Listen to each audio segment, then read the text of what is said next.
Hello అండి అందరికీ welcome to హర్షేశ్వర్ diaries. ఇంకో మినీ వ్లాగ్తో మేము ముందుకు వచ్చేసాను. ఇది వచ్చేసి date of Tirupati mini vlog. Renigunta వరకు మా స్టాప్ ఎర్లీ మార్నింగ్ 4కి దిగేసాము. ఇంకా అక్కడ నుండి తిరుమలకి వెళ్ళాము డైరెక్ట్ బస్సు.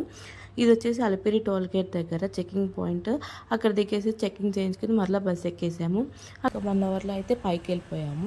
ఇది వచ్చేసి సిఆర్ఓ ఆఫీస్ దగ్గరలో అనమాట. మార్నింగ్ వెదర్ చూడండి ఎంత కూల్గా ఉంది, సో పడుతూ ఉంది అసలు. ఇది వచ్చేసి మా రూమ్ బయట చాలా బాగున్నాయి రూమ్స్. ఇది వచ్చేసి రాంబాగిచా గెస్ట్ హౌస్. ఇంకా వెళ్ళి లగేజ్ పెట్టేసేసి కత్తెర్లు ఇవ్వడానికి అయితే వెళ్ళిపోయాము.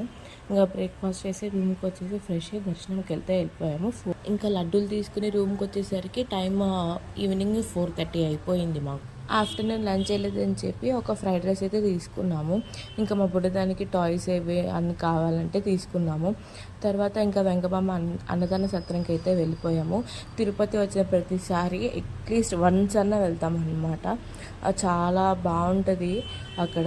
ఇంకా అక్కడే మా బుడ్డదానికి కూడా ప్యారలల్గా తినిపించాను.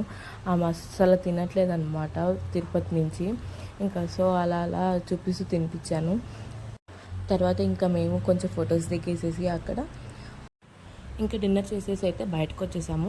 బయటకు వచ్చేసి ఇంకా మేము కూడా కొంచెం అలా ఫొటోస్ దిగేసేసి బేడి ఆంజనేయ స్వామికి అయితే దర్శనం చేసుకున్నాము. దర్శనం చేసుకుని ఇంకా కొబ్బరికాయ కర్పూరం వెలిగించేసేసి దండం పెట్టుకుని ఇంకా అలా రూమ్కి అయితే వెళ్ళిపోయాం. ఇంకా రూమ్కి వెళ్తూ ఈ ముంత మసాలా బండి కనిపించింది. ఇక్కడైతే ఒక మసాలా తీసేసుకున్నాము. ఇంకా అది తింటూ రూమ్కి అయితే వెళ్ళిపోయాము. See you in the next vlog. Bye bye.